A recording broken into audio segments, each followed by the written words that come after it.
What's up guys, my name is Takuya. I'm a sole developer of Inkdrop, which is a simple Markdown note-taking app. It runs smoothly on both mobile and desktop, such as Windows, macOS, Linux, and iOS and Android. How I built it alone? The desktop app is built with Electron. It's a framework which allows you to build cross-platform desktop apps with JavaScript, HTML, and CSS. And the mobile app is built with React Native. It is a framework which allows you to build native mobile apps with JavaScript and React. So my apps are written in JavaScript. So how I actually code JavaScript for my product? I'm usually on terminal. I don't use IDE like VS Code, and the apps I'm using are Tmux and nvim. I use Tmux for splitting panes and windows. nvim is a refactored version of Vim. In this video, I'll show you how I code JavaScript with Vim. My Vim setup for coding JavaScript looks like this. I use several plugins for improving my workflow. I'll show you how they work and how to use them. So let's hop on the terminal. Well, first off, to show my Vim config. To manage Vim plugins, I use dein.nvim. As you can see, I have some plugins installed.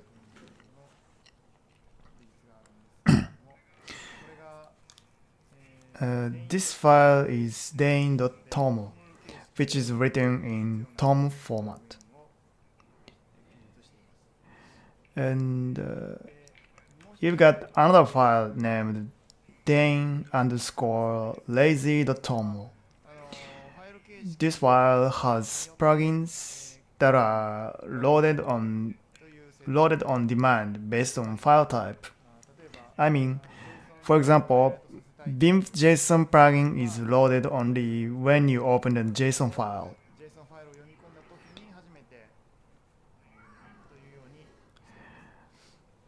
By doing like that, Vim can avoid loading unnecessary plugins. So you can keep Vim launching quick and running fast. In this file, I wrote plugins for file types that I often use. And in this video, I'll explain 4 or 5 of those plugins. The first plugin that I explain is coc.nvim. What is coc.nvim? It is a conqueror of completion. It is a plugin that provides Intellisense on your Vim environment.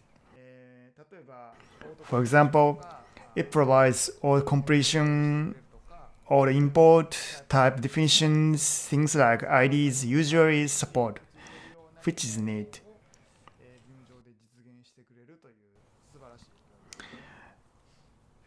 Okay, I'll introduce how to use it in detail. For example, I guess a lot of people prefer to use TypeScript nowadays. So I'll demonstrate with TypeScript. Let's say what make. Let's define note. You can write something like that. Title and create at as number and update that as number. Tags as an array of string. Things like that. Well, so now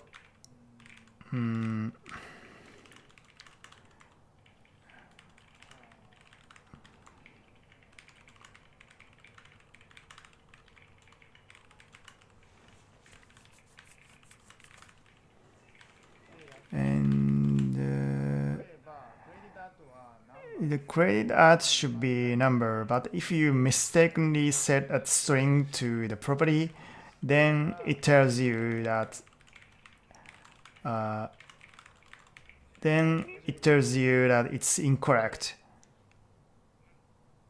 So it tells you it should be number, not string. So coc.nvim does like this for you. And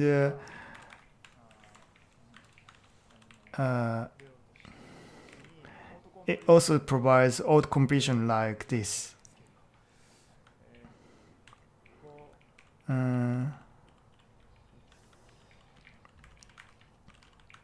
So it shows the type definition like so.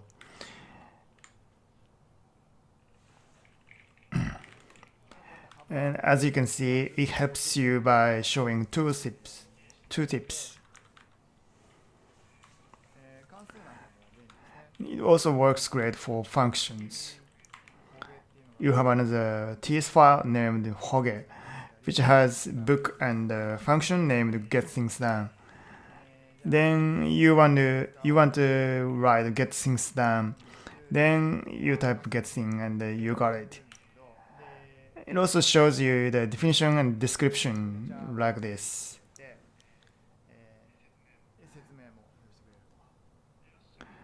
Then you say, okay, let's insert it. Then it inserts an import statement here automatically. Yeah, this is pretty neat, useful.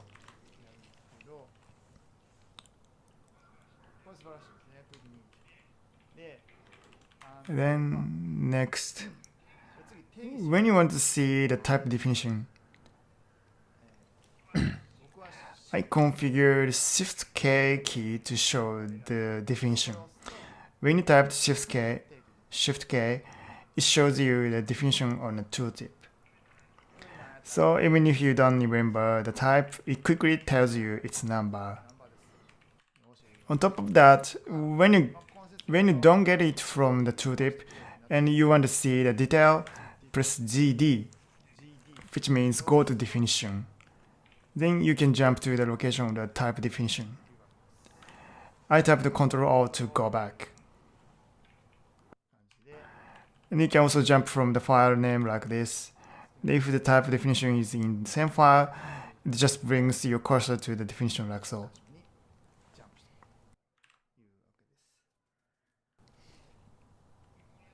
So coc.nvim provides such coding assistances. It's very powerful and useful. I recommend this. And in this example, I demonstrated with TypeScript, but I am basically writing FlowJS for my product. But coc.nvim also works great with FlowJS. Let's say here is the note module of Inkdrop.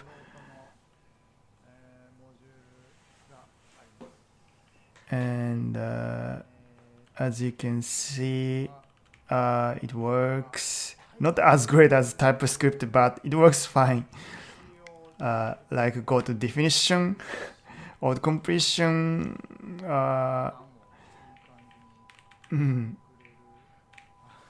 Not so good though. But anyway, it's useful. To be honest, I want to switch from FlowJS to TypeScript as soon as possible, but my code base is huge and it's hard, so I reluctantly stay on FlowJS at the moment. Here's the config for coc.nvim. Those are key maps, and the point is extensions here. I installed 4 extensions. If you use TypeScript, install coc.ts server extension. And I use a helper extension for JSON files and Prettier. It is an old code beautifier for JavaScript, Markdown, and other file formats. So it helps you format code style automatically. And coc Prettier is for that. Then ESLint. It is a linter extension. So yeah. And you got another config file. It is coc.settings.json. If you use FlowJS, you have to configure language server like this. Flow can speak language server protocol, so you can use it.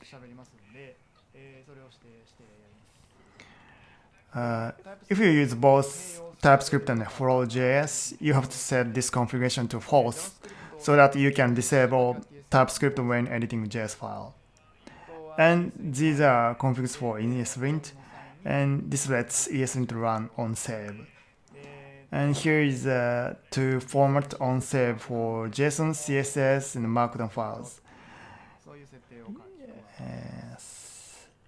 And here is about emoji settings. Yeah, that's it. Okay, next is filer. As you may see, if you want to open a file in the project,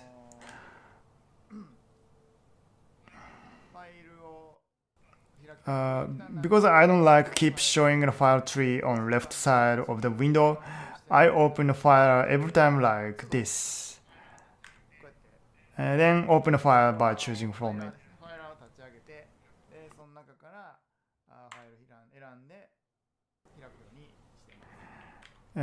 The file I use is defx.nvim. It's useful. I assign it with SF key.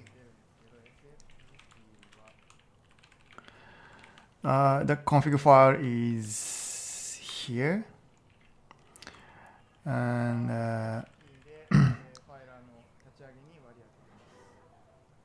I guess these are copied from README, and you can open the file tree, and you can open a file tree like this, and you can explore directory and find a component. Things like that using Vim-like keystrokes. And I don't know, if you change the file, it shows M label, as you can see here. So it tells you this has been modified.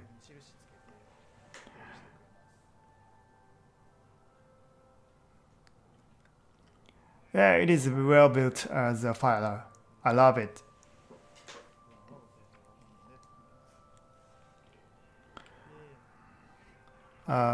Of course, you can manage files in the filer. To create a new file, type Shift N.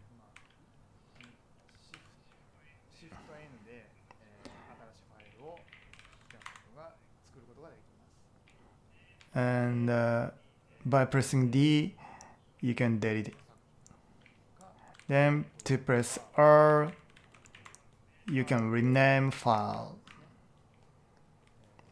And as you may see, some icons like JavaScript folders in my terminal.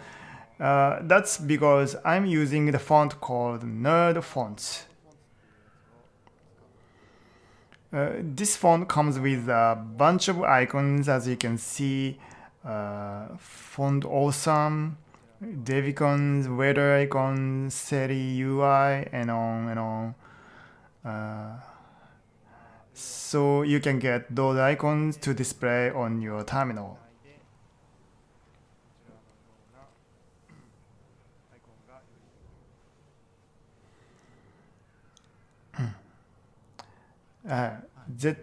That's it about the filer. And next up is file search. To search files, I use denite.nvim. This plugin itself doesn't provide a search feature, but I configure it to do it. The config is here.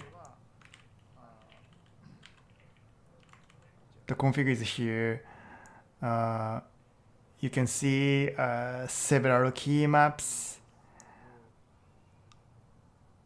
For example, I have a bunch of files in my Inkdrop project.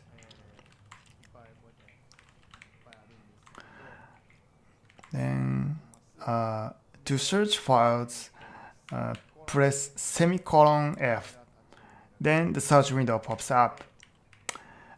When you input keyword like editor, it quickly searches files that match the keyword with the file name.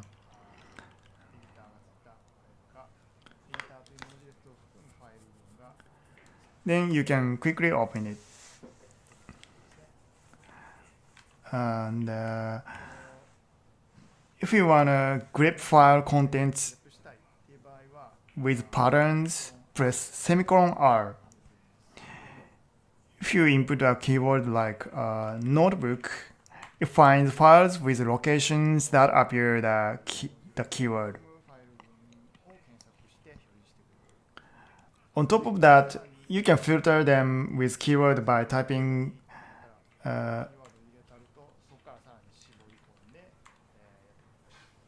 like import, then you can see only items with keywords. So if you've got many files in your project, you can always quickly find files and locations.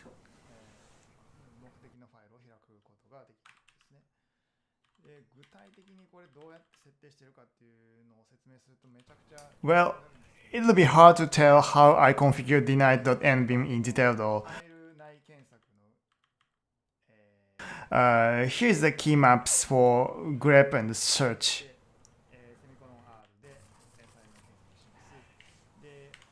dgrep command is defined here.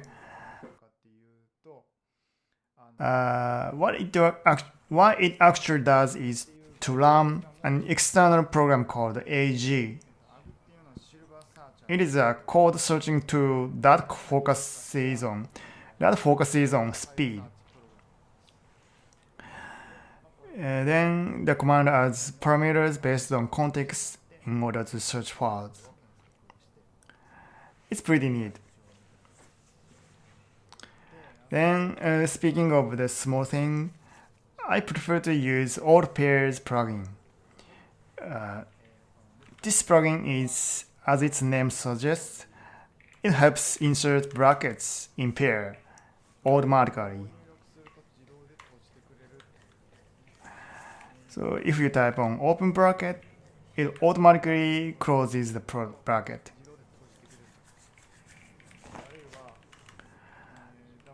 It also works with double quotes like this. Even if you remove the characters, it erases the pair of quotes. It works fine with single quotes, square bracket, curly bracket, and a normal bracket as well.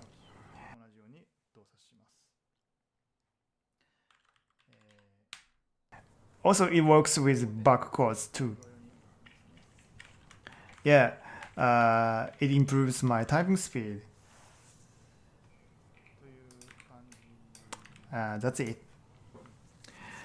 And you may also be interested in my other workflow like splitting panes, switching tabs, switching Tmux windows, and reordering. I made a video about that, so please check it out.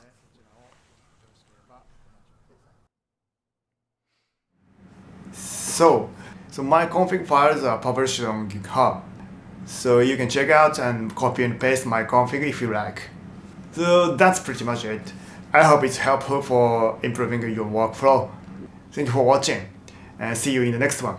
Peace.